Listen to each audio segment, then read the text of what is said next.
Good evening, everyone. Welcome to Daksh's online panel discussion on next generation tribunals for India. I'm Akanksha Mishra, Senior Research Associate at Daksh, and I will be the moderator for the evening's discussion. Daksh is a civil society organization that undertakes research and activities to promote accountability and better governance in India. We study public institutions to understand their functioning and identify areas for their improvement. Now, news on tribunals, be it about vacancies or pendency of cases, executive interference, poor infrastructure, they have dominated headlines over the past year. It is undeniable that the tribunal system in India is in need for urgent reforms. On the eve of the 81st day, a foundation day of the Income Tax Appellate Tribunal, we start one of the many conversations that are needed to have a vision for the future of the tribunal system in India. Let me introduce you to our distinguished panel of speakers who are here today. We have with us Dr. M.S. Sahoo. Dr. M.S. Sahoo is Distinguished Professor at National Law University, Delhi, and he was the first chairperson of the Insolvency and Bankruptcy Board of India. He is an acclaimed thought leader in the financial market and uh, he has over 4 decades of experience. He has served as a member of the Competition Commission of India, as a member of SEBI. He has also served as the secretary of the ICSI and an advisor at the National Stock Exchange of India Limited. He has served the government of India in various capacities while he was a part of the Indian Economic Service. He is a qualified company secretary and has postgraduate degrees in economics, law, and management. He also holds a PhD degree in economics. Next, we have Mr. Pramod Kumar, who has around 22 years of experience at the ITAT, and he's currently vice chairperson of ITAT at Mumbai.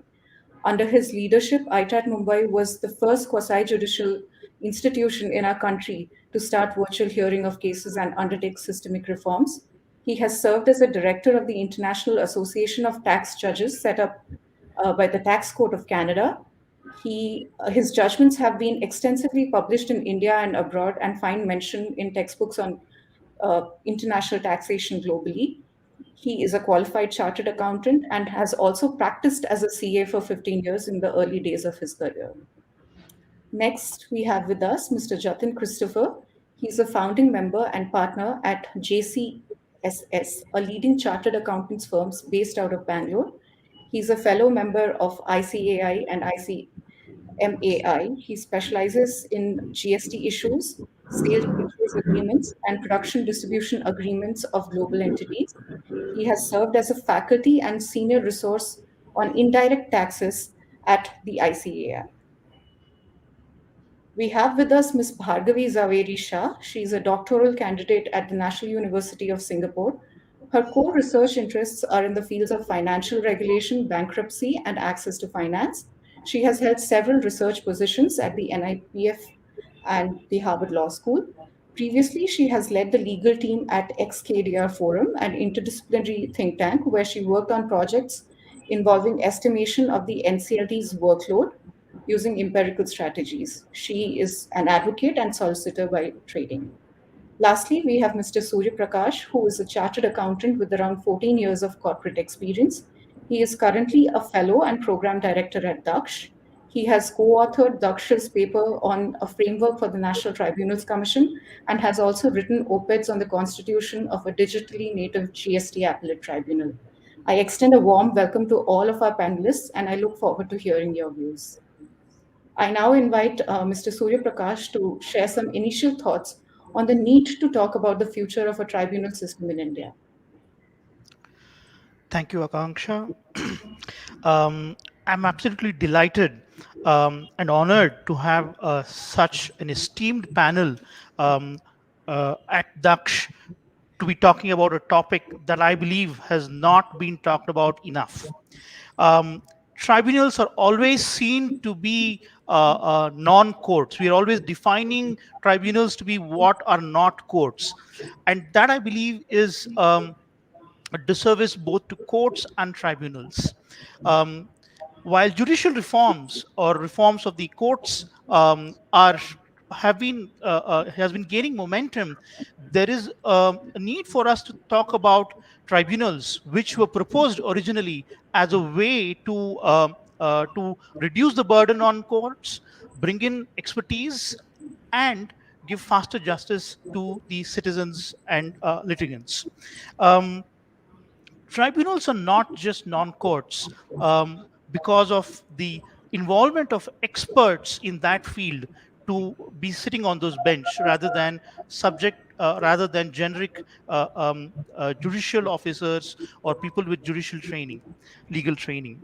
Um, what what we have also seen in the context of tribunals discourse is a tendency to club all tribunals together, while as Akanksha rightly mentioned, we are now this event is happening on the eve of the 81st foundation day of the Income Tax Appellate Tribunal. 81 years. It's older than some of our high courts, right? It's actually older than the Supreme Court itself if you take out the federal the court structure. So it has its own legacy, it has its own culture, it has its made its contribution to the development of the law in its own field. So what can we learn from these institutions? What is it that has worked well? What is it that we need to think more about uh, or in improving? And again, improving is a very I'm using this very consciously because it seems to be that we all want to improve situations without really appreciating or understanding the ground realities, and that is what we hope to do in this discussion, starting with with this discussion and carry it on to other tribunals. This particular um, uh, um, this particular discussion is focused on the three big tribunals: the Income Tax Appellate Tribunal, the NCLT slash NCLAT, and the CESTAT slash GSTAT, which is supposed to come very soon. And that is another reason why this is an important discussion. There are Tribunalization is here to stay. We can't wish it away. You can't say tribunals should be abolished.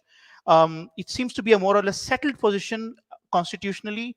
And I'm saying this very mindful of the nuances that still allow for the constitutionality of tribunals to be reopened. And therefore, when we have tribunals like the GSTAT or for the data protection that needs to be set up very soon, it is important that we are able to start thinking very differently from what we've been used to thinking about tribunals. How do we bring that mindset change to look at the newer needs and more pressing problems of tomorrow? That is what we hope to do in this discussion.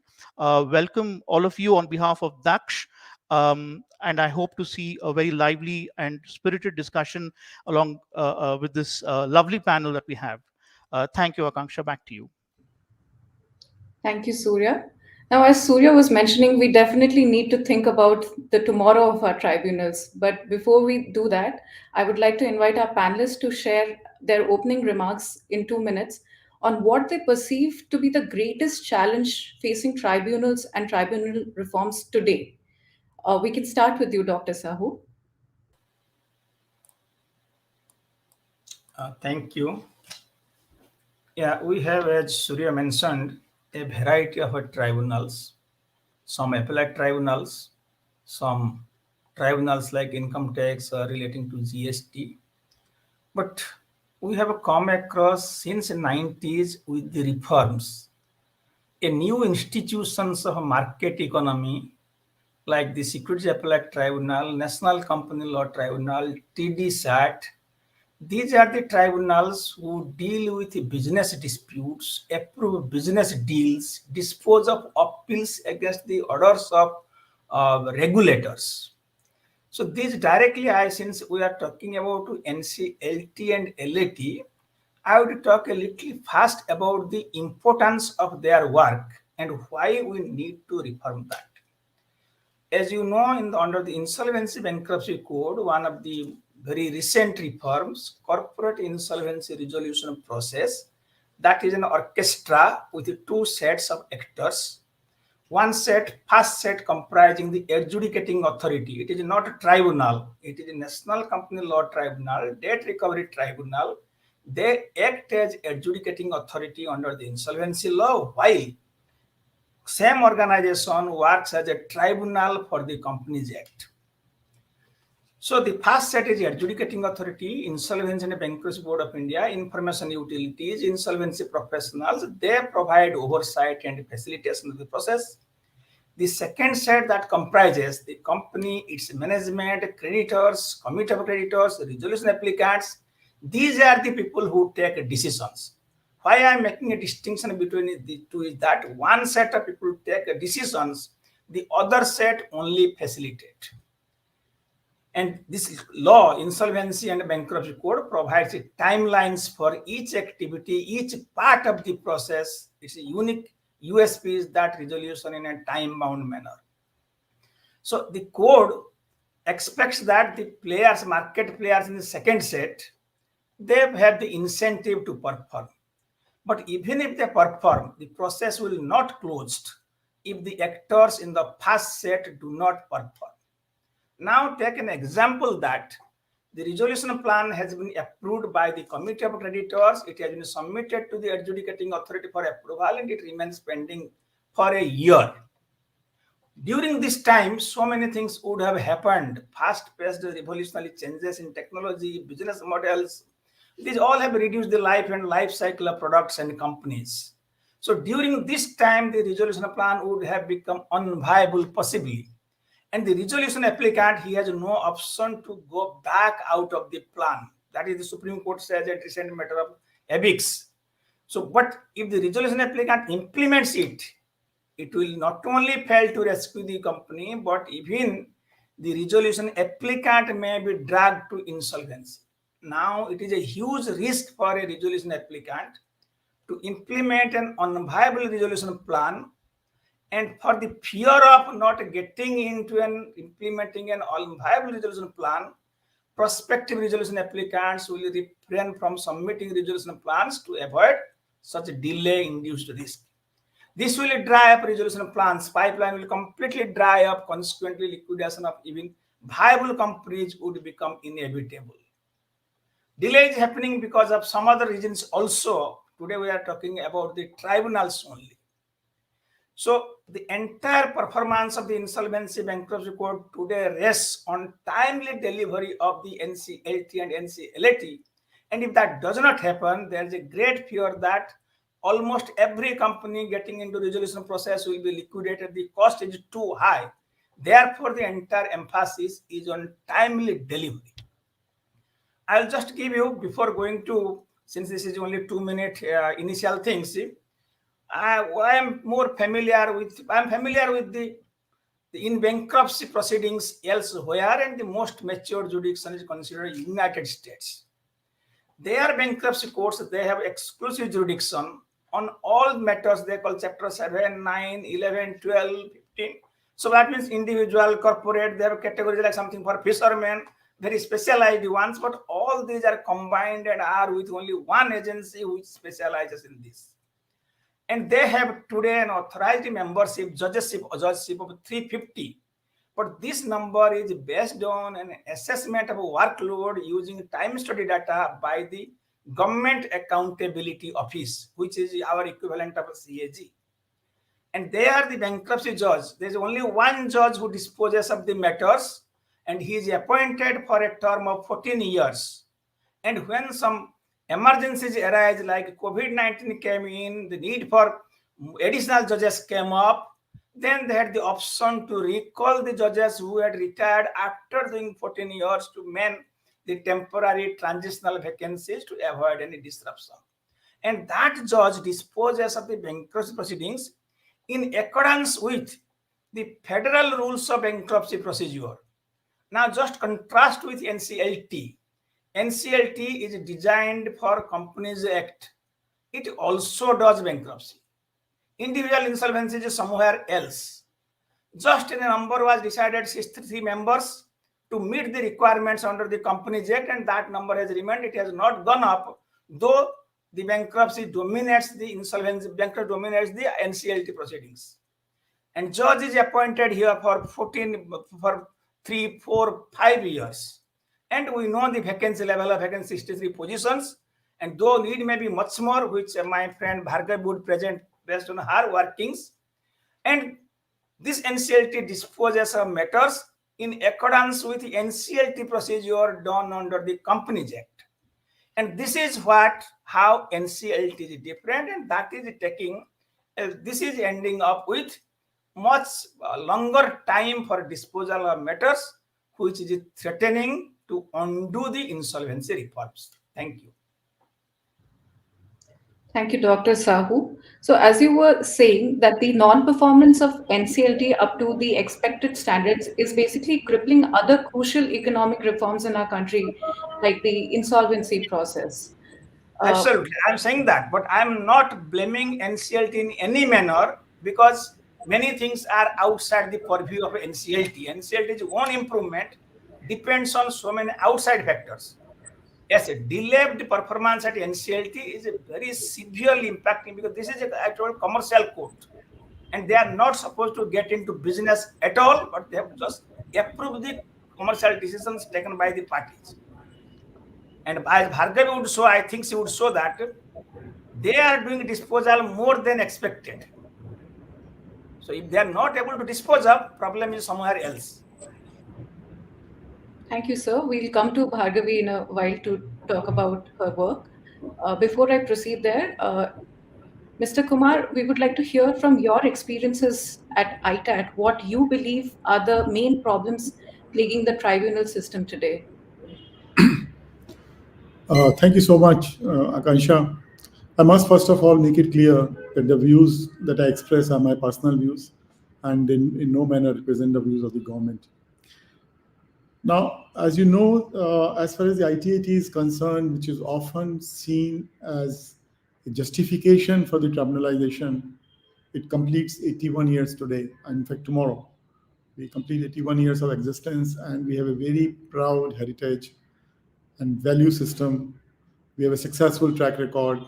Our domain expertise is something which is set as a kind of a role model for many of the tribunals.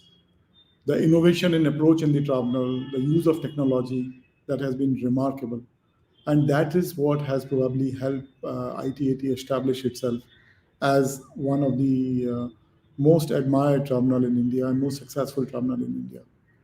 But then there are two aspects to the tribunal functioning. One is, of course, the judicial part, but the second, which is equally important, is the infrastructural part, be it the human infrastructure or the physical infrastructure. And unfortunately, that is an area which had remained neglected for a long time. It's only for the last 3 years, or I would say 4 years, that the government has given unprecedented attention to the infrastructure development, be it the core competence, the capacity development, be it housing, be it the buildings, the digital infrastructure. As a matter of fact, earlier in the day today, the Honorable Minister took a meeting on the infrastructure development for the terminal. That's an area unfortunately, where there is a considerable scope of improvement. And last 3 years have addressed that issue.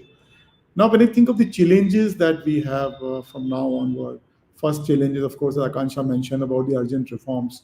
Now, what reforms are being, that is a challenge in the sense that one has to fit into the new system. Now we have a difference in the tenure system of the members. Unlike an earlier employment as a regular government employee, today members join on a 4 year tenure. So how do we make the best of this?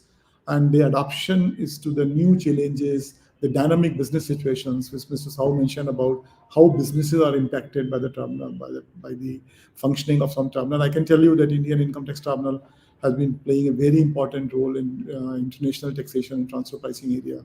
And we have been seen as one of the top 50 influences in the world in international taxation today. Then how do we do the balancing act of the shareholders' expectation, of the stakeholder expectations? Well, I mean, this balancing is a very critical thing. How do we, on one hand, ensure that businesses have the degree of certainty and the majesty of law is maintained, and how, on the other hand, we also ensure that there is reasonable interpretation and a reasonable functioning in them. And I would think, one of the biggest challenge that we have is how to maintain those high standards which have been set, the high benchmarks by our predecessors. Because as I said, it's an institution which has produced some of the most outstanding judges, some Supreme Court judges, the very first lady judge. As a matter of fact, our first president was He retired as Chief Justice of Pakistan. Then first lady judge of Supreme Court was from us, Justice who passed away just yesterday, day before. He was our former judge. So we have done some exemplary work. Justice Ishwar in recent times, he has been heading the tax reforms panel. Justice Ranganathan, who was the first chairman of the Authority for Advanced Billing. Those excellent, these high standards which have been set up by our predecessors. How do we maintain that? How do we ensure that that domain expertise continues to be, as visible, as common, and as effective in the next generation? And then there's something else also, which is with regard to today, because of the faceless appeal adjudication system in the income tax department, appeals have not been disposed of practically for last 3 years. So once we get the flood of these appeals, how do we meet those challenges? So we have huge challenges ahead. And at the same time, there's so much to feel proud of. I mean, I think being a part of the tribunal is something very great. I mean, I feel very proud of this. There's so much we have, and there's so much people expect from us and challenges we have. So it's on this note that we can have this discussion about another discussion on the what you perceive as reforms and the development of the tribunals. Thank you, Mr. Kumar. Now, from a practitioner's perspective, Mr. Christopher, you are someone who has appeared regularly before the CESTAT. So from a practitioner's perspective, what challenges have you faced, if any, in your practice before the tribunal? And how has the performance of CESTAT been over the years? If I were to comment about the performance, it has been exemplary because both sides, the revenue as well as the taxpayer, rely extensively on decisions of the tribunal. High courts are limited in their role because of questions of law or substantial questions of law that are carried to high court. So when it comes to facts, and most of the matters turn on its facts and its appreciation in the correct light of the way provisions are laid out in the law, the role of tribunals is wonderful, and my experience has been that it's truly remarkable. The challenge I've seen is the infrastructure, the support, both people and technology, have been a major concern in the tribunal, and it's something that we've seen over more than 20 years.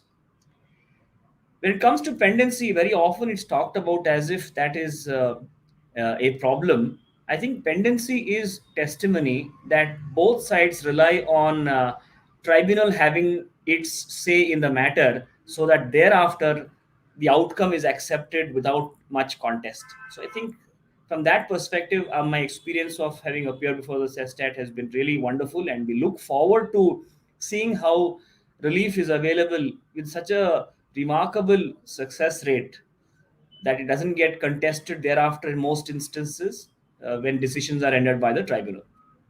Thank you. Thank you, Mr. Christopher. Bhargavi, now I would like to hear from you as someone who is probably a little distant from the daily working of a tribunal.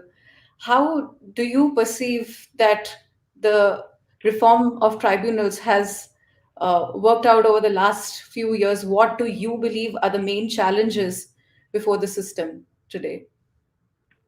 Thanks, Akanksha. Thanks for having me on this. I'm really honored to be on this really esteemed panel. So I also think that, there is an advantage to speaking towards the end, because actually what you need to do is you've got to summarize what everybody else has said.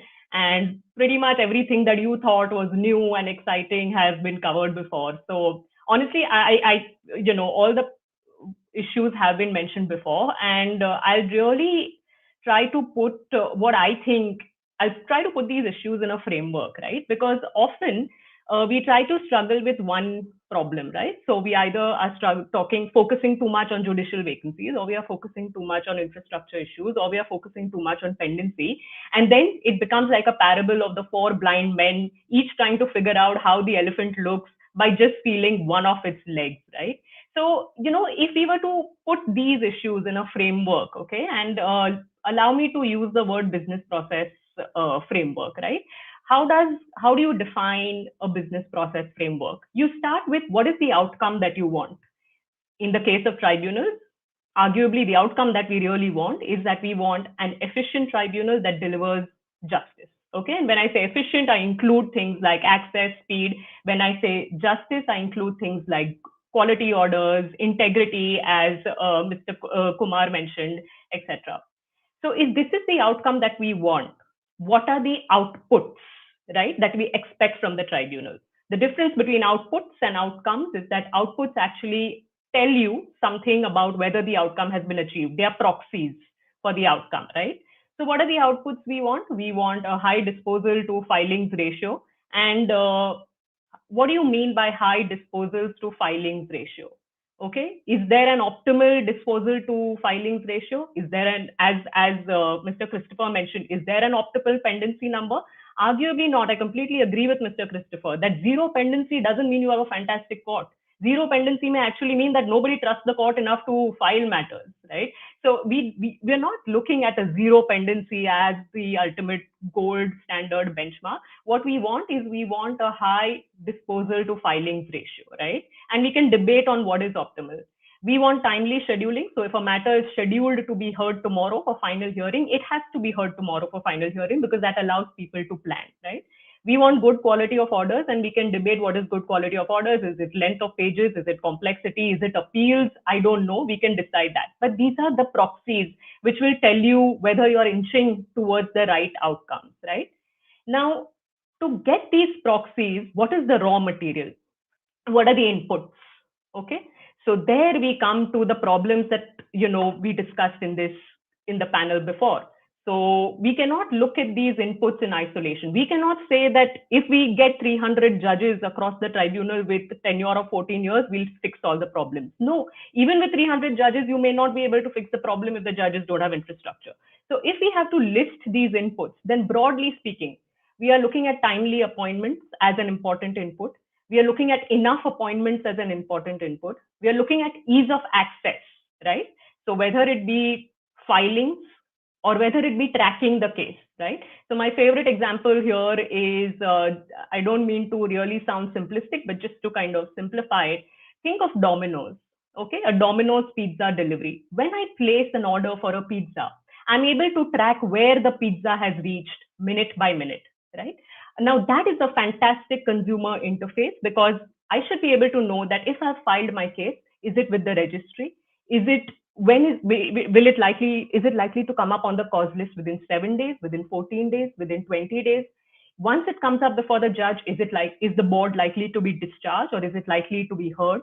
So if I'm able to track as a consumer, as a litigant, where is the stage of the process that the matter has reached? I think that is a good input to think of in terms of designing an information system.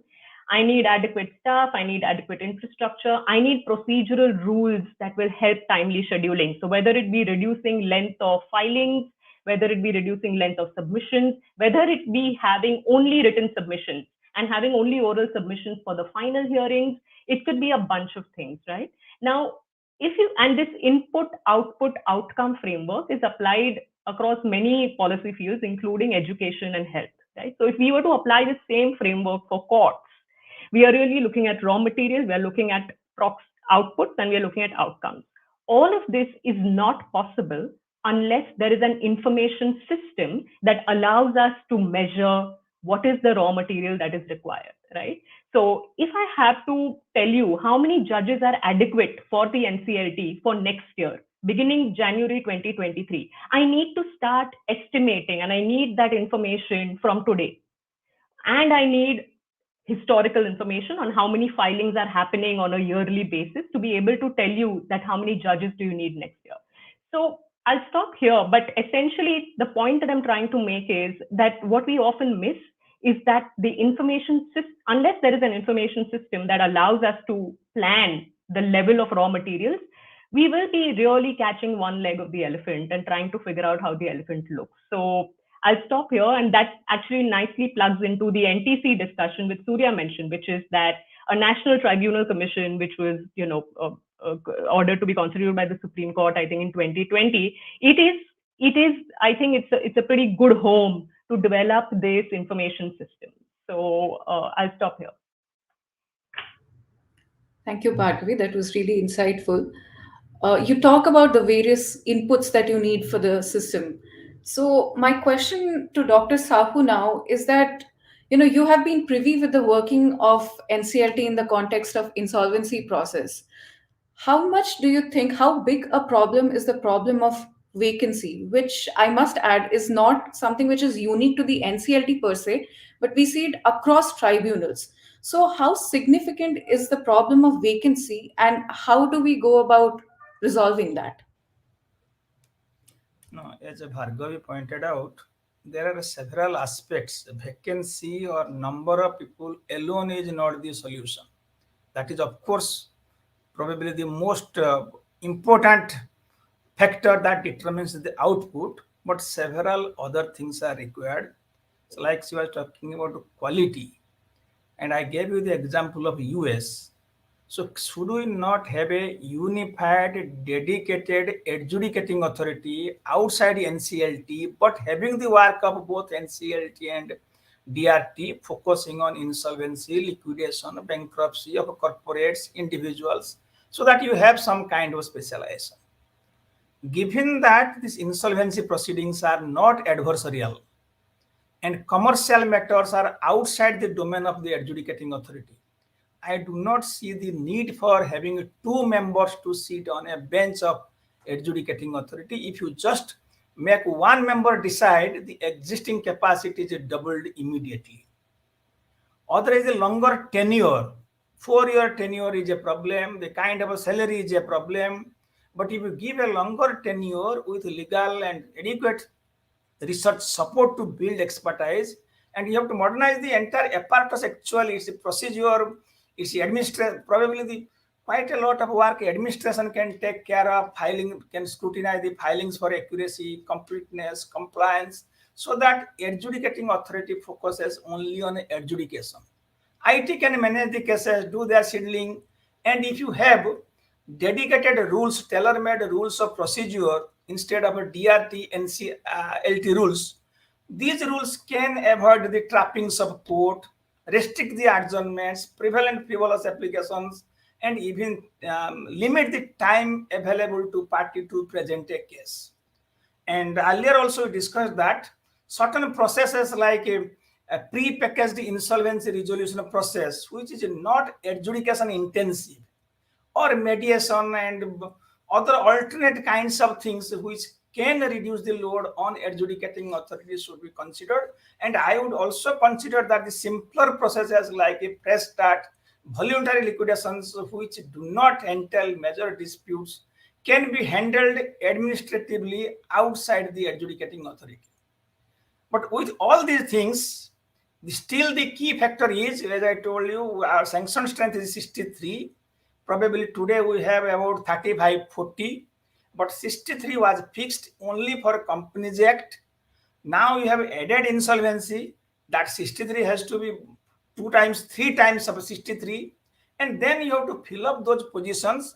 Maybe you have to make an estimation every year how much cases are expected, what is the time taken, like the Government Accountability Office of US does. You do some time work study, fix the numbers, and that number can keep on varying also.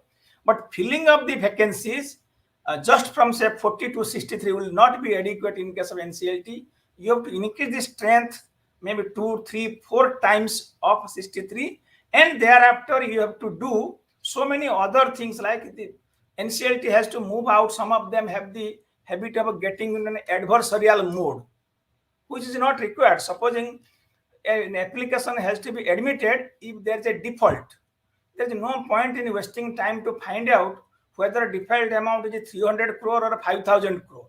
And quite often we get into matters. So those are cultural matters also which has to be addressed within the adjudicating authority. But it is a problem to be attacked on several fronts. Thank you. Thank you, Dr. Sahoo. What you're saying seems to suggest that Right now, tribunals have been rationalized, and we have seen how the compact was folded into Nclt, and then the insolvency process was again the Nclt was responsible for it. So it seems to me that the tribunals are being rationalized and their jurisdiction being increased without adequate thought being given to the manpower required to deal with such extensive jurisdiction. Bhargavi, I know that you have studied the functioning of NCLT using certain empirical data. Could you tell us a little bit about your findings, and in particular, to what areas of tribunals functioning do you think your research could be applied to find relevant solutions?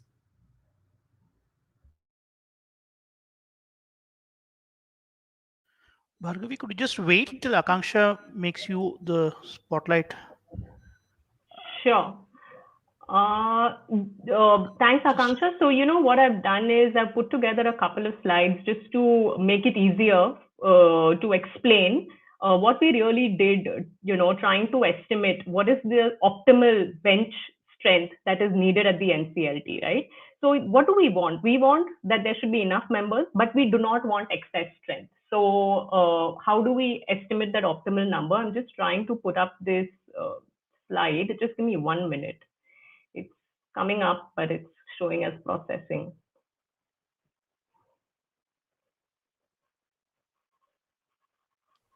capacity Okay, problem so here too. yeah. Okay, so I can actually begin explaining, and we can by the time the slides come up, hopefully we'll just skip to the findings. So the intuition here was that here. Can you see it? Can everybody see it? Yes, I can see. Okay, Yes, you. perfect. So this is some work that we did in 2018 actually. And the question before us was that what is the optimal strength that is required at the NCLT? So we looked at existing approaches, and what we found is that most of the existing approaches try to look at, absolute pendency numbers, as Mr. Christopher mentioned, or what is the time taken to resolve cases, etc. Now, what we thought this ignores is that yes, we can look at absolute pendency numbers, but it doesn't tell you much about what is the number of judges needed to deal with the pendency, because you don't have an optimal pendency number to begin with. Secondly, it is an absolute number. So saying that there are 5,000 cases pending before the NCLT tells you nothing about the complexity of those different kinds of cases. Okay. So it's like saying that I will be treating a summary suit in the same way as a suit for declaration of title. They are very different kind of matters. Each of them may actually consume a very different type of resource capacity from the bench, right? So then we said, okay, let's see what other countries do, because some of them can do it actually pretty well. And what we found is that a lot of countries use something known as the weighted caseload method, where they actually try to account for the amount of time a judge spends on different levels of complexity of cases. So, what is the amount of time that a judge spends on a bail application versus what is the amount of time that a judge spends in a trial or theft, for example? Okay. So, if we were to use this weighted caseload method, what do we find? And we apply it to the NCLT. What do we find, right? So, here, what do? You track the NCLT, the amount of time that judges are spending on, say, for example, IBC matters, oppression and mismanagement matters, scheme matters, and let's just say other kind of matters. Intuitively, judges are likely to spend much more time on oppression and mismanagement and IBC matters. Oppression and mismanagement volumes will be lower, although the time taken will be higher. And in case of IBC, maybe the volumes are also higher and the time taken is also higher. Ideally, you would want, as Dr. Sahoo pointed out, time and motion studies where you're actually tracking every hour that the judge is spending on a case of a different type, right? But we don't have that kind of data, so we use causeless to figure out what is the number of hearings that judges actually allocate to IBC versus mergers and amalgamations versus others. And we worked with the NCLT registry and for working through this data. And I won't bother you with these complex formulas, but I'll just cut to the chase and show you a demo. Okay. So this is the principal bench in New Delhi. that actually we studied the principal bench, we studied the whole of NCLT for about 18 months, but I'm just showing the principal bench data, okay? On the left-hand side, we divided the matters into IBC, M&A, and others. There can be another way of dividing it. The registry divides it this way, so we divided it this way. What we found is that in this 18-month period of February 2018 to July 2019, the NCLT dealt with about 1,200 unique IBC cases, 459 unique M&A cases, and about 566 other cases. Now look at the hearings, the allocation of hearings, okay? The NCLT on an average for an IBC case in an 18-month period gives an IBC case about 8 hearings, for an M&A case about 5 hearings, and for other kinds of cases 5 hearings, okay? Average number of hearings conducted per day by the NCLT for IBC cases is 30. This is the principal bench. Sorry, by the principal bench is 30. For M&A is 7. You can see the numbers on the table. And using this, we calculated a case weight, which is a proxy for complexity of cases, or a proxy for how much time a judge requires for IBC versus M&A versus other kind of cases. And as you can see, 68% of the judge's capacity is spent on IBC cases, and then the rest and the 16% on M&A cases and 17% in other cases, right? Now, as per the weighted caseload method, if you multiply the number of cases with the case weight and divide it by the number of hours that the judges actually has, in this case, the number of days that the judge is actually working, the quotient that you get is your optimal judge capacity. This is a method that is used by the United States Court Service, which uses it to estimate capacity required in California higher courts, and a couple of other states in the US are also using to estimate judge strength in their superior courts. It's also used by a couple of European nations. I think it's used in Australia. And we thought that it's a nice framework because it takes into account complexity of cases, right? And doing this calculation, what we figured is that for the number of cases and the complexity of cases that the principal bench was handling in this 18-month period, we needed 3 courtrooms. Okay, so the principal bench is 1 courtroom. We needed 2 more to be for the optimal judge capacity to deal with 2,300 odd cases, of which the principal bench dealt with in an 18-month period. Now, why am I going through all this, right? The reason I'm going through all this is because I think we all understand that planning for capacity in advance is critical. Like Dr. Sahoo mentioned, for a 4-year term, it is hard to get people, right? The tenure maybe is not sufficient. Maybe there are other incentives at play here, and maybe being on a bench is not, a very sort of rewarding, generally career option. In which case, what does it mean? You got to plan much more ahead because you will need time. Now, to plan ahead, sanction strength is, yes, I mean, it's what the government has notified it. But what you need actually is what is the optimal strength. For this period, it may be 3 judges to deal with 2,300 odd cases. For another low time, it may be 1. It's got to be dynamic, as Dr. Sahoo mentioned, right? Now, for this, I need the information system. You cannot compute this optimal strength without getting number of cases, without seeing the number of hearings, etc. So one thing is the information system to plan, and just give me 2 more minutes, bear with me for 2 more minutes. The other thing is the information system to measure performance. What you're seeing on the screen, and this is work in progress, is NCLT hearings conducted in 2019, 2020, 2021 in the 3-month period of April to June. What are we trying to measure here? We are trying to see if the second wave of the pandemic affected the NCLT as much as the first wave. So what do? We take the April to June period because that is when your first wave and your second wave were actually at its peak. And we took April to June in 2019, which we consider as normal. Okay, so we could get consistent, reliable data for about 5 benches. And look at Kolkata, Mumbai, and Delhi, which is the maximum, sort of workload of the NCLT. If you see the NCLT, Kolkata, Mumbai, and New Delhi benches during the first wave, it took only urgent hearings. And you can see that the number of hearings being conducted on a daily basis is much lower than the second wave. The lightest bar is the second wave, 2021. In 2021, even in the peak of the pandemic, the NCLT benches were actually functioning at nearly 70% of their pre-pandemic capacity. And with what? Just a minor tweak of technological interface, right? So if a minor reform of technology could actually allow the NCLT to function at nearly 70% pre-pandemic levels in the middle of the second wave, I mean, I think we have many, many reasons to be optimistic that more deeper reforms can actually bring really good outcomes. But the point is that you need to have an information system both to plan and to measure performance. That was sort of the limited point that I was making through this. Thank you, Bhargavi, so much for your for displaying your findings for us. So, as I understand, you say that information is very necessary to build all these systems to predict the manpower requirement of certain tribunals. It seems to me like one way to achieve that would be to have technological upgradation of our tribunals. Only then you can systematically track information.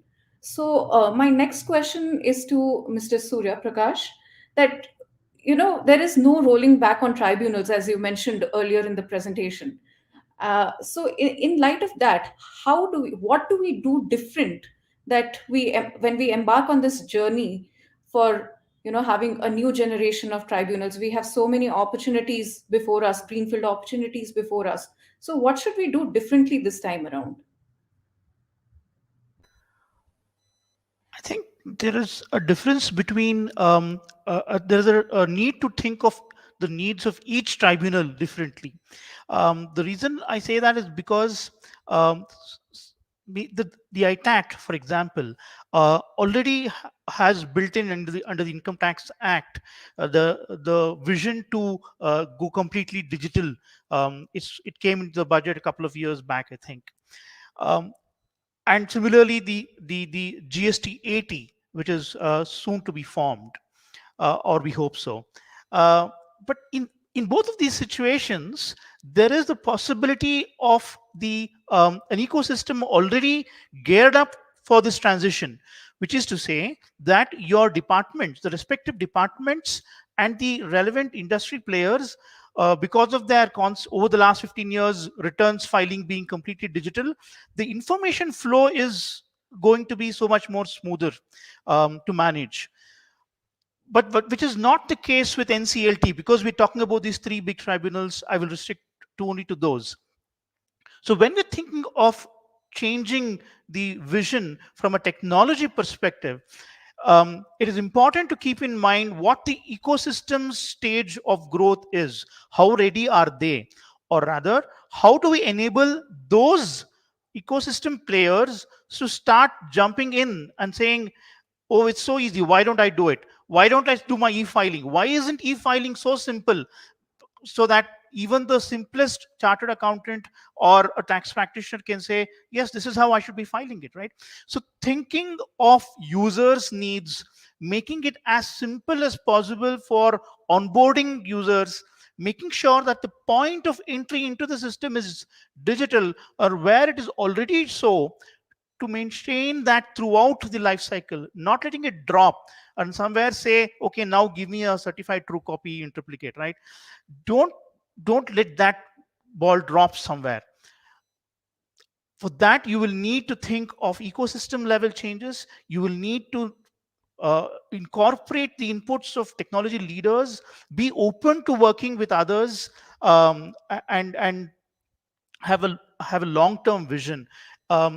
With all due respect to what progress has been made over the last 18 months, video conferencing is not radically adopting technology. It has definitely made things easier for people to interact, but unless information flows are digital in nature, until that happens, I wouldn't say that it has been a technological transformation. So much to look ahead while being mindful of what has happened so far. Thank you, Surya. Mr. Christopher, my next question is to you. Do you think there are certain procedural adaptations that we can perhaps adopt to improve the efficiency or the productivity of tribunals and reduce the burden on the bench itself? Certainly, there are a number of procedural changes. It has been made. We've seen some good amount of change done in the earlier tax regime under SESTAT, and we see a lot more to still be done in GST. Just to call out a couple of them, when we used to file appeals under central excise, there would be two things. There would be one appeal on the matter itself, along with it an application for stay of pre-deposit. So every appeal will come up before the bench twice. And 6 years ago, government introduced an amendment in the law that there is a mandatory pre-deposit regardless of merits.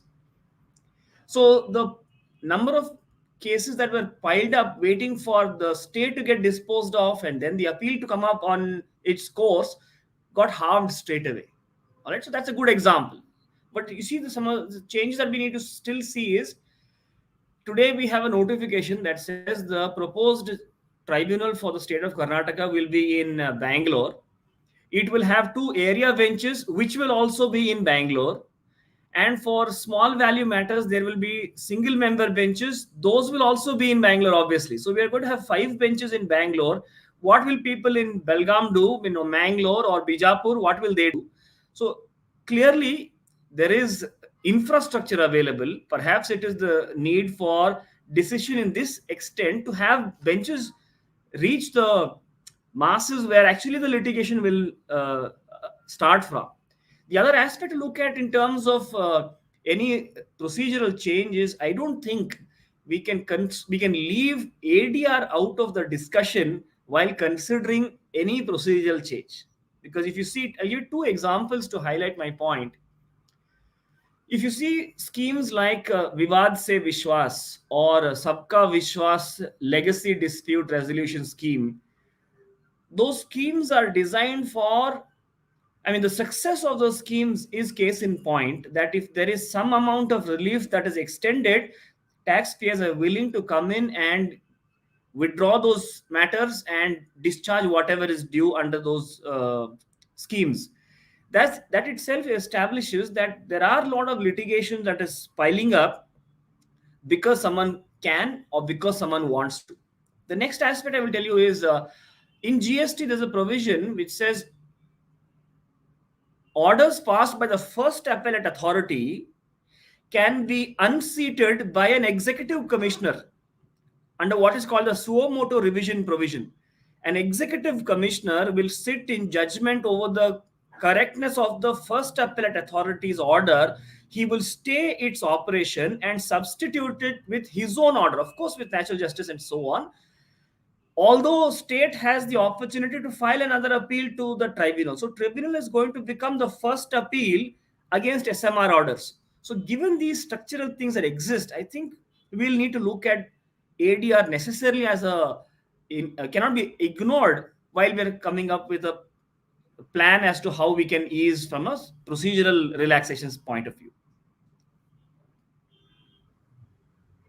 Thank you, Mr. Christopher. Mr. Kumar, my next question is to you that, Mr. Christopher talked about many procedural changes which could be introduced like ADR and other experiences at SESTAT. My question to you is how do we ensure that the quality of justice doesn't suffer because of these procedural adaptations? Thank you, Akansha. Akansha, when we think of the tribunals and we think of success of the tribunals, what are the parameters of success? That's the first thing we have to consider.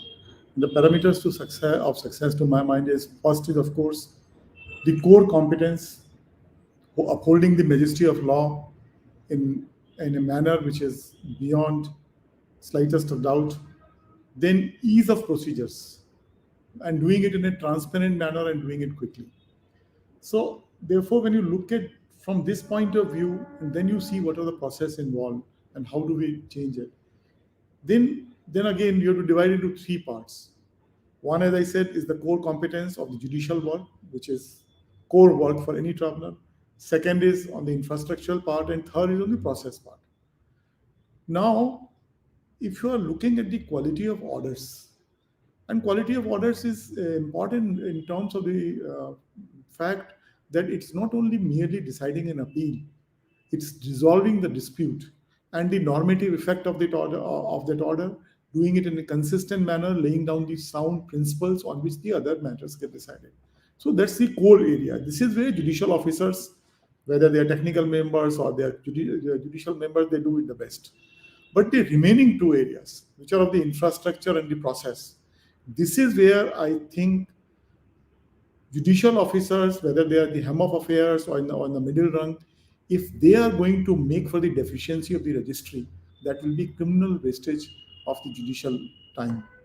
Unfortunately, the way things are happening today, if I am at the hem of the affairs for a zone and I spend half of my time, rather than leading my team by example and doing some exemplary judicial work, I spend my time on these kind of things which my registrar should have seen, then I think this is where you have certain degree of discomfort about the achieving the goals. And when you think of the quality of orders, what are the process or changes, certainly first and foremost thing is core competence. Core competence, upholding the majesty of law, ensuring the system integrity, assuring the transparency, that's what is needed. And a very large chunk of your time, in which you can do excellent judicial work, is taken away on the areas where neither you are very good nor this is what you ought to have done, strictly speaking. And I would think when you think of the reforms, you also have to think of a system which segregates. Of course, anyone who is a head at the helm of affairs, head of the institution, in the middle level management, they have to guide these people, but they do not have to get over involved with this. How do you draw that line of demarcation? This is a tough task, but that's what is needed today. I think Parkinson's law is being proved correct, that we are reaching our level of inefficiency. If we are good judges, then rather than being good judge, we want to spend more time in infrastructure development, which could be left to a domain expert in that area.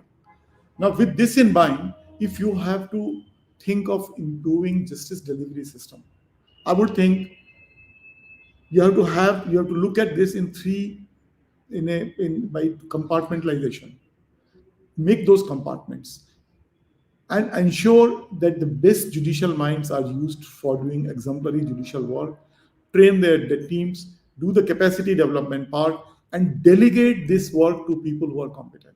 If you don't have them in the system, then if reforms are needed for getting those people in the system who can deliver excellent results in those two areas which I mentioned, where you have the process and technology driven infrastructure. Of course, in the leadership of the of the senior people in that function. Then another thing which comes to my mind is that you have to, as Jatin very rightly said, these ADRs cannot be ignored. You have to think about how to reduce the burden of the adjudication. For example, some sort of mediation being introduced. Those kind of things could come. This Vivad Se Vishwas has removed large number of cases, and government should also, as they've been doing in the last 8-10 years, government should also think of how to contribute to reducing the litigation so as the frivolous litigation doesn't clog the system and one can concentrate on the areas which are important. And finally, I think area specialization, that's very important. You have to have sub-specializations, specialization within specialization. And that domain knowledge, that expertise is, as I said, not only it helps you decide the appeals, but it helps you resolve the dispute. And that is where the tribunals and particularly the people who are at the hem of affairs there, they have to lead by example. The team is to be motivated, the value system is to be developed, that institutional culture is to be built. And I think it's quite a challenge for us in the tribunal that when people come for short tenure of 4 years, how do we ensure that they imbibe those cultural values, those kind of value system which we are very proud of, and how do they align with the system in the tribunal and reach to that level of expertise. So, to my mind, if you are looking at to summarize, if you want qualitative improvement in the work, then core area you have to concentrate on. You have to build an institutional value system, institutional culture, and then the portion of the work which can be delegated to people who are not for judicial work, that should be delegated, and the this is how the system could work probably a little better. Thank you, Mr. Kumar. You briefly alluded to the 4-year term for tribunal members. It seems like, despite the Supreme Court having struck down that provision several times in several of its judgments, like Roger Matthew or Madras Bar Association case, uh, the latest Tribunal Reforms Act of 2021 retained that provision. So, Dr. Sahoo, my question to you is, how can you attract the right kind of talent to man our tribunals if the term of the member itself is 4 years? Yeah, thank you. You rightly referred to the matter where Supreme Court had struck down an entire act, National Tax Tribunals Act 2005, and it on two it had almost every section in that act it struck down, but particularly two sections it talked that since it does not, because this is an alternative adjudicating authority which is coming out of the High Court, if it is not insulated from all kinds of interference, pressure, or influence from the coordinate benches of the government. That was one reason. And the other reason was the term of 5 years. Then it was the act provided for 5 years and made them eligible for reappointment. So then Supreme Court had thought that provision of reappointment itself would undermine the independence of chairperson and members of National Tax Tribunal. So what happens in government apparatus, normal government apparatus, when we have a member of bureaucracy or judiciary, they usually hold office till the age of a superannuation. And you cannot remove a member of bureaucracy or judiciary from office that easily, and there are restrictions on to avoid conflict of interest post superannuation employment. So these provide the security of the term, avoids conflict of interest, and shields the bureaucrat or judge from fear or favor or undue influence of the government of the day. A protected long career in bureaucracy or judiciary till superannuation ensures development of expertise, and that shields them from undue influence of interest groups. If you appoint a person for 3 to 5 years, and when the retirement age in these tribunals is usually higher by 3 to 5 years than the normal age of retirement in government, you end up a different set of people actually.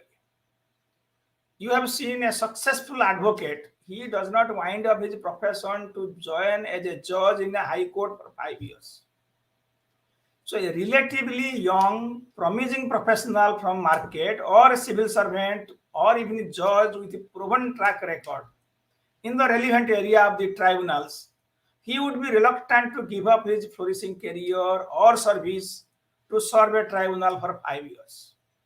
And if at all he joins because of the fear of uncertainty about the reappointment, lurking uncertainty in his mind, after what happens after 5 years, that also compromises his independence. So if you really want, as I was mentioning earlier the other day, it is only the terms and conditions of employment, how long you are giving the job and on what terms you are giving the job. So if you can attract people at a little younger age, and irrespective of the age at which one joins at High Court or Supreme Court, does not matter whatever age one joins, but that person serves till the retirement age, whatever 62, 65 in a High Court or a Supreme Court, and there is no need for a reappointment or extension. I gave you the example of bankruptcy judge serving 14 years. That is the time one needs to develop the expertise. And in 4 years, one comes at the age of 60, takes 2 years to learn, moves out at 64 or something like that. I think that really does not work. And the other, as I mentioned about the compensation you pay. Today, there are various reasons why we are not able to attract the best talent to the tribunals, but there are many deeper causes. But one clear reason is the rise of the private sector, which has made the public sector an unattractive place to work. So the allocation of talent between public sector and private sector is quite skewed now, when there is a staggering scale of remuneration that the new economy is showering on the skilled people. The public sector does not stand a chance to compete with the private sector to attract the high quality people. And then these salaries are linked to the salaries of government employees. You will get the scale and benefits as admissible to secretary or somebody like that. So they will again on the top of that. So this members probably they get the additional secretaries. Members get in appellate tribunals secretary's salary, but in lower tribunals lower than that. But more important is, if you are coming from government background, his salary is reduced by the amount of pension he receives. So even the catchment area, you are not even trying to catch the entire people who are retiring from government system or judicial system. Only those who are willing to work half the pay, because pension is half amount. Only those they are coming. So unless you address these two things, how long you appoint and how much you pay, it's very difficult to improve the quality of the tribunals. But there are other reasons also. But this is the key to that. Thank you. Thank you, Dr. Sahu. Mr. Kumar, it is often said that an institution is only as effective as the level of commitment that you have towards it. And given the lack of incentives to join tribunals, or the fact that the 4-year tenure is not lucrative enough for people to join and make a career at the tribunals, how do you motivate people within the tribunals to perform and to meet the expectations of the stakeholders of the system? See, Akansha, first thing I must say, when Professor Sahu was mentioning about the independence is good, but independence without accountability is disastrous. So you need to have independence, but you need to have some accountability also. And whatever mechanism is brought in for what you think is interference with the government, and what I would say interaction with the government bodies, is probably at some level to instill that accountability factor. One has to behave with this. And every time one interacts, independence by itself means nothing. For example, you have who will be more independent than for example, registry of the Honorable Supreme Court, but has it been a role model of success? So independence is important, but you need to be accountable, you need to be committed, you need to be motivated, and that's where the second question which you made comes in. Now, Mr. Sahu mentioned about the salary, about the competitive salary in the private sector. If someone is coming to a judicial forum for salary, please understand this is not the place. This is the place where you serve much larger causes of life, where you have the sense of satisfaction about having made your contribution to uphold the majesty of justice. And if you are concerned about what you get out of this, whether in terms of salary or in terms of benefits, then certainly there is no way it can compete with what private sector has to offer. If you have to choose between being a mercenary and being a visionary, then that's the kind of choice it is. If someone has to understand that when you're part of the justice delivery mechanism, it's a divine function. It's where it's something which God has given you, which God doesn't give to everybody else. It's your opportunity to make your contribution to uphold the majesty of justice. It's your opportunity to make your contribution for creating respect for law in society and for ensuring that legitimate grievances of the taxpayers, for example, in the ITAT, are taken care of. And at the same time, if the other stakeholders who are invisible stakeholders like ordinary public, they are also, their legitimate aspirations are also met. Just think about it. How does a commoner react when he sees that large scale tax shelters are permitted, but this salary taxpayer has nowhere to go? So when you do this job in a meaningful manner, the kind of satisfaction you get from the job, this is something which is uncomparable to any other monetary, non-monetary, or worldly benefit. I can tell you, when I quit the practice and I joined the tribunal around 22 years ago. Probably my first salary in the first year, I had incurred some deficits from my salary. When I looked at my saving bank account, I found it a huge deficit because my expenses were more and my earning was less. But then what I got in the system is something absolutely amazing. In 22 years of service, not one occasion where somebody tried to bully you into doing something which you don't do. And if somebody tried, he was shown his door to the oblivion. He was on the way of oblivion in no time. So this is the kick of doing a great job.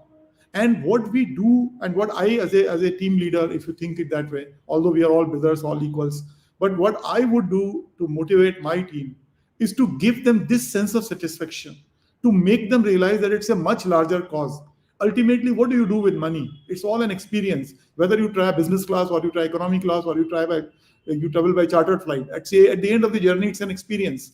But if that is the experience you do by doing something meaningful, something fiercely independent, something which is professionally of the highest order, and which, in your view at least, if in nobody's view, upholds the majesty of law and which contributes to the well-being of society, in the sense people have greater respect for law, that's the biggest kick. And I think if there's one way to motivate the people in those who join the tribunal and to join the tribunal is to give them that freedom, which I would say my ITH certainly has. The kind of freedom which I have, independence I have enjoyed in terms of my judicial decision making. The kind of opportunities I had in terms of making my contribution to society, to the contribution for giving people respect for law. So motivation has to come from the kind of job that you do in tribunals. And for God's sake, don't ever compare it with what you get from the private sector. It's like you ask a jet fighter pilot to compare the salaries that you have for the pilots in the commercial airlines. These are uncomparable things. Private sector has nothing to be compared with this. And those who are in the one of the biggest problems of the recent years is that people are in the government and people in the justice delivery mechanism for wrong reasons. This is not the place where you make money. That's the place it be in practice. If you are so much concerned about do job in private sector, this is something different. And the moment you make people aware of what the virtues of this site, the freedom that you have, the commitment, the way you fulfill your commitment, the way you rise to the larger causes, I think that's the only thing which can motivate them. Apart from, of course, professional excellence. You have to, if somebody can motivate them to be professionally exceptional, to have that core competence. And this is a huge platform.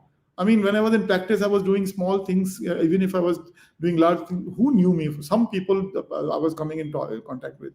Today, you have a huge platform. You have a huge canvas. It's up to you what you want to paint on this. You can be an MF of Hussain and you can be a street painter. So this is the canvas. This is the opportunity for self-actualization. If you think of the Abraham Maslow's hierarchy, it's on the top of the pyramid. When you ask yourself, is it what I can do, or can I do something better? Thank you, Mr. Kumar, for your thoughts. Unfortunately, it seems to me that we are in a situation where neither the framework is incentivizing people to join the tribunals, nor do we have people with the level of commitment and dedication that you have towards the system. So somehow the end sufferer is the user of the system. Speaking of the income tax tribunal, I can assure you that many of my colleagues, with the kind of background they have come from and with the kind of commitment that they are working, with the kind of commitment with which they are working, there are many people who come for much larger causes in life. And we have to ensure is that we have more and more people of this category who come here, and those who do not realize it after joining, they are shown this side of the picture, and they are encouraged to hang on in the tribunals for these reasons. That is really heartening to know, sir. Moving on, Bhargavi, my next question is to you, that these talks around reforming tribunals have been going on for ages now. I'm sure as a researcher, you must have been studying these issues for a long time now. Why do you think that there is such a hesitance, or there is no, movement, tangible results from all this talk around reforming tribunals, and given this lack of political will to reform the system, who do you think should push for the overhaul of this system? Uh, Sure. Thanks, Akanksha. So I agree. I think we're all a bit fatigued with talking about, what are the reforms required of tribunals, of courts, and we're just waiting for some movement, right? But if you look at it at a meta level, what is the political economy of any reform that displaces an existing situation, right? That disturbs the status quo. What is the political economy?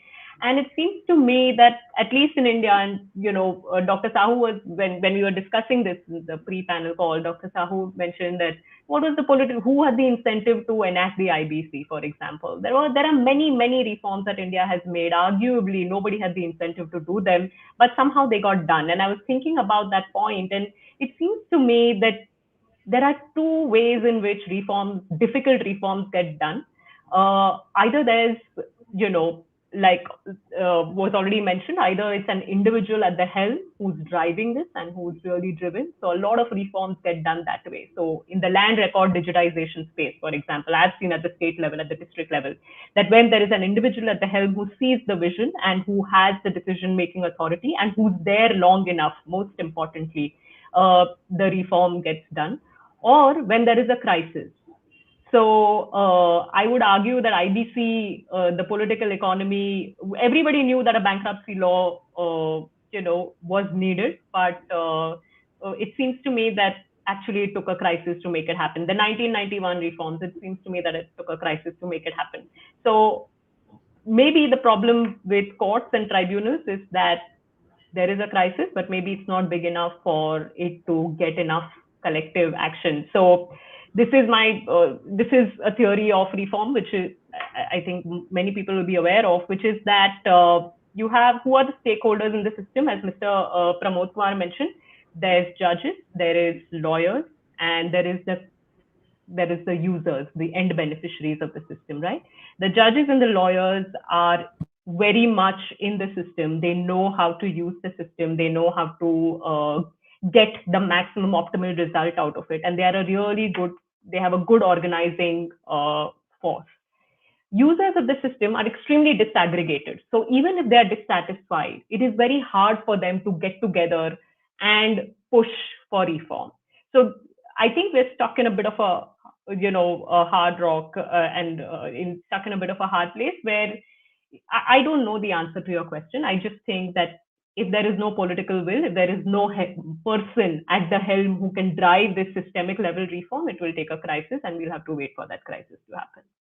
Maybe it's the IBC crisis. Maybe some firms are getting liquidated so quickly that actually Nclt has to be revamped, And it was really disappointing that instead of reforming the Nclt because of the delays, the parliament chose to amend the law to extend the time instead for allowing resolution, right? So now it's 333 days. Originally, it was meant to be 180 days, and in exceptional cases, 270 days.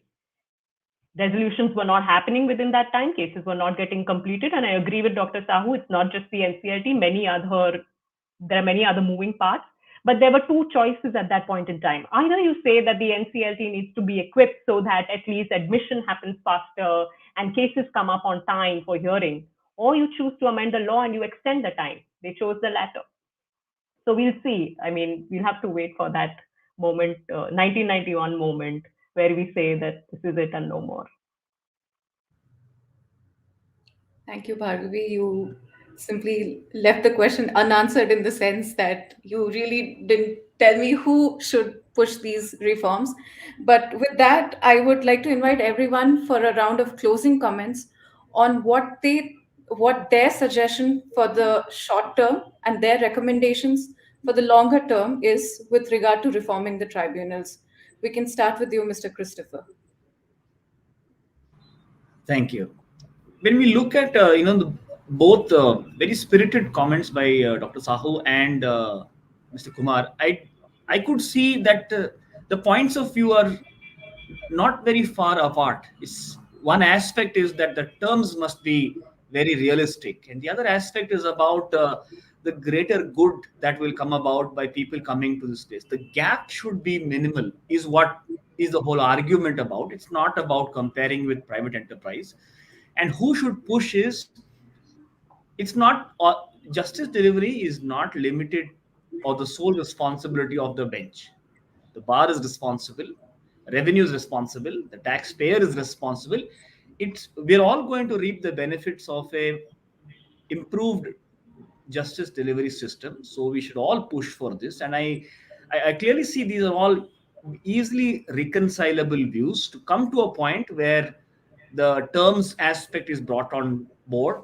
The aspect that it's not really an apples to apples comparison with private enterprise, that is also certainly part of this mix.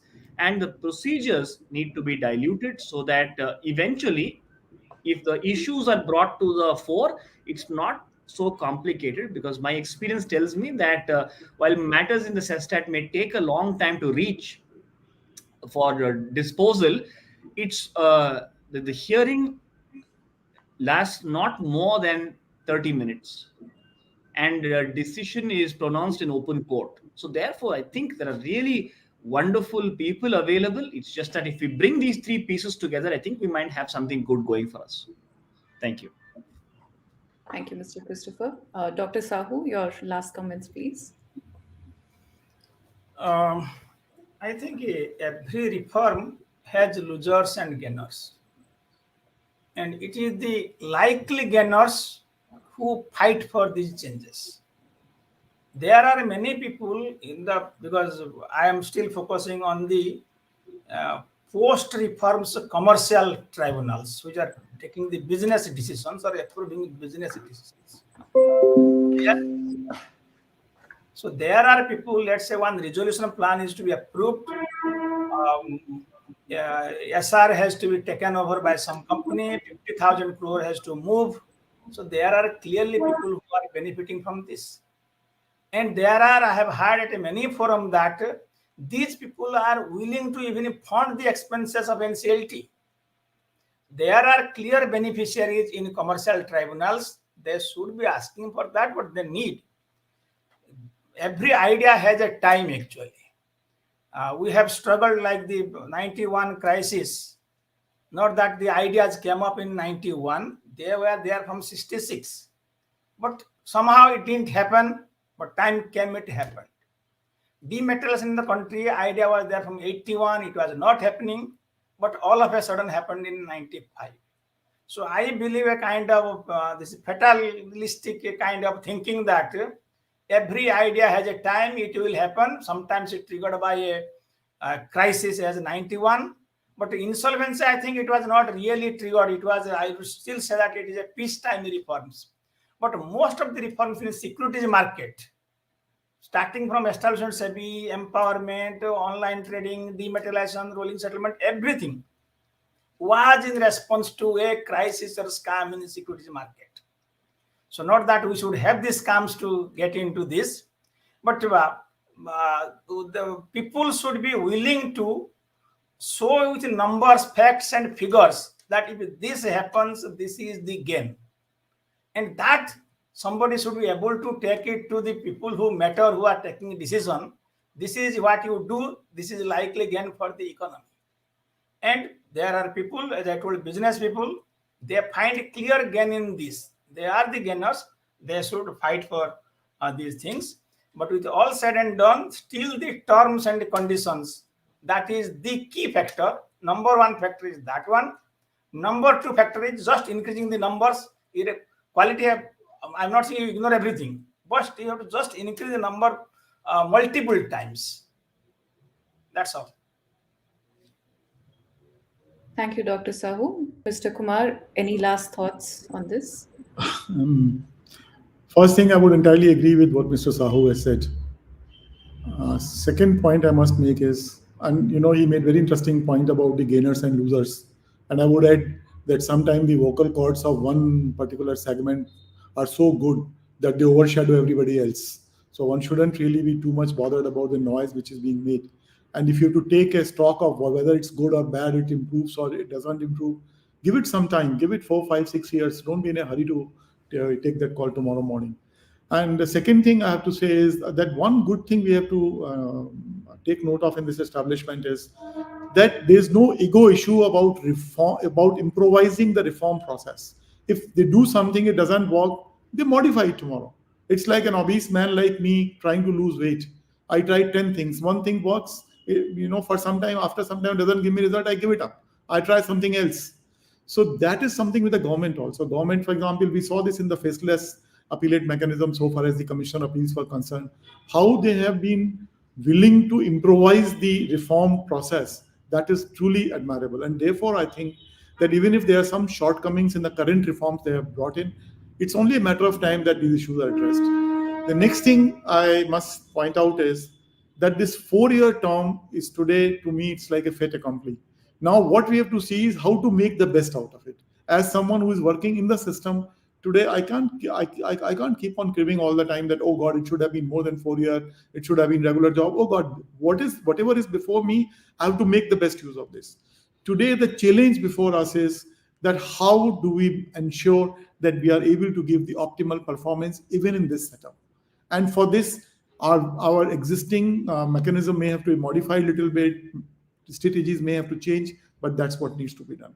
And final point I have to make is that even in the 4-year tenure mechanism, what really needs to be done is it is to be marketed in the right target audience. There are many bright people who would probably derive the kind of happiness from this job, from being in this job in the tribunal, and they will have their sense of satisfaction that they would give their right hands to be here. All you have to do is to market it before to them. So government, probably, if there's one suggestion which I have to give at the end of this discussion, is please identify that segment. Do you think who are the best people who can deliver results in the system? Market it amongst them. And why do we want them to apply for job? If there's a mechanism where we can have a process of identifying them, why can't government go to them and say, please come and join us? You have done enough for yourself, your family, your children. Now you have to rise to the larger causes. Do this for society for 4 years at this lower salary, which may not be good by your standard. Work for the larger causes. And finally, one of the things that can be done is by making the work atmosphere for attracting the right people, is making that work atmosphere in the tribunals more attractive, more fulfilling, and so to say, completely non-toxic, where people derive happiness out of being here. So the challenge today, if I have to take that call as to how do I get the right people, what I have to think about is how do I create that atmosphere? How do I develop that value system? How do I make them feel proud of that professional excellence? And how do I market this job in the right circles? And then as for the 4-year term, that's reality now. We can't wish it away. The challenge is how do we make the best of it? Thank you, Mr. Kumar. Bhargavi, your last thoughts on this? Any recommendations that come to your mind that you would like to share with us? So I think if we have to focus, we are already always working with limited resources. If we have to focus on one reform, I would put it as, if you improvise the information system, everything else, it gives the best feedback loop, like Surya mentioned, right? If you put in the right framework to capture the right variables, whether it be quality of performance, whether it be job satisfaction in the registry or job satisfaction on the bench, once you put in the right information system, it gives you constant feedback loops on what exactly needs the maximum attention. So, and it helps you plan. As I already demonstrated, information systems help you plan and information systems help you monitor. I think somebody's in the audience asked also that how do you monitor, right, whether tribunals are performing. I would put all the effort and concentration on building a good information system, and then over time you will see that the information people use information really well to make good decisions, and I think that may change things. Thank you, Bhargavi. Now I'll invite Mr. Surya Prakash to share his last comments on the topic and present the vote of thanks for our panelists today. Thank you, Akanksha. Really very briefly to make the points, I think wide variety of points, but the underlying thing, like how Jatin was also noticing, was and across all the speakers, right? We have said we need to have a better information system. We need to have better HR management system, whether in terms of just crunching the numbers to see how many judges we need, or no non bench support staff really who play a vital role. There was a need recognized for reimagining processes, process reengineering as it is called sometimes. All of these, and Mr. Pramod Kumar and Dr. Sahu also mentioned how there is a need to supplement the efforts of the benches in terms of support, allowing them to focus on their core competencies. So we are talking about institutional changes. We're talking about structural changes within the institutions. How do we make that happen? Uh, do we wait for a crisis to happen, or do we, back the people within the system that also came about, right? So I would say that um, we are somewhere between those two positions.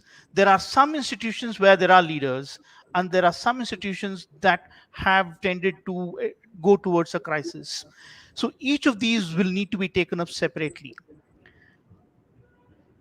Where there is opportunity to almost piggyback on one of the efforts of leaders, I think there is a need to support them with institutional mechanisms, and that is where I would say a mechanism like National Tribunal Commission is important.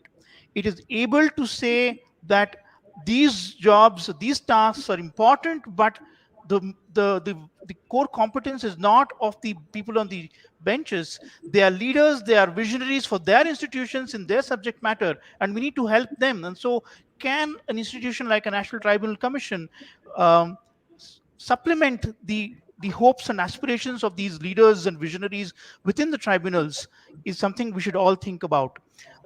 So that would be a longer term goal. The shorter term is really business process reengineering, identifying people within institutions who want to bring about this change. If that can be done, and support them, I would say that would be a huge success for all of the ecosystem, the stakeholders, the businesses. With this, I thank um, uh, um, all the speakers here, all the panelists here. I know, Mr. Pramod Kumar, you want to have a comment in, so I'll just pause for that comment before I deliver the vote of thanks.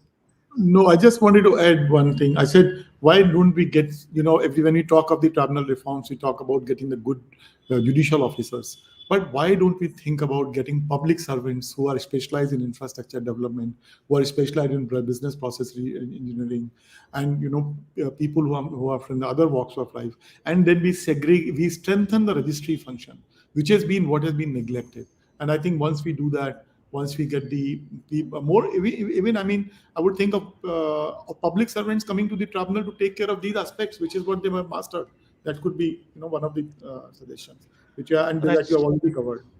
So that is a I think that is one topic that we have. I think we need to go into further detail. The conflict, or almost the power play between the executive and the judiciary on appointments to the tribunals, the tug of war, as it were. It is something that requires a separate panel discussion by itself. The NJEC debate is now being revisited in a different form here, through the appointments process itself being contested. Um, but absolutely, sir, if civil servants or private sector leaders or other domain experts can be made to be part of this tribunal building process wherever they are, whichever tribunal they may be, this will be a huge capacity supplementing the efforts. So with that, I thank all of the panelists, Dr. Sahu, Mr. Pramod Kumar, Jatin, Bhargavi. Um, it's been wonderful hearing you. We've had lively conversations. I hope the audience loved the discussion. And each of these discussions tend to have a life of their own while they go onto the net. Many people do come back and visit it at their own time. And I'm hopeful that the wonderful points that have been made here on structural changes and on infrastructure, and more particularly on manpower, will find many takers within the system, and some action will be taken very soon. Thank you, all of you, for your time and your patience, and your wonderful, insightful comments. Thank you, everyone, for spending time and sharing your experiences and vision with us. I'm sure you've left our audience with a lot to ponder over the next few days or years, perhaps. And if you want to learn more about our work, please visit our website at www.dakshindia.org. And you can also reach out to us on our email or follow us on social media. Thank you, everyone. Have a wonderful rest of the evening. Thank Thank you. you very much.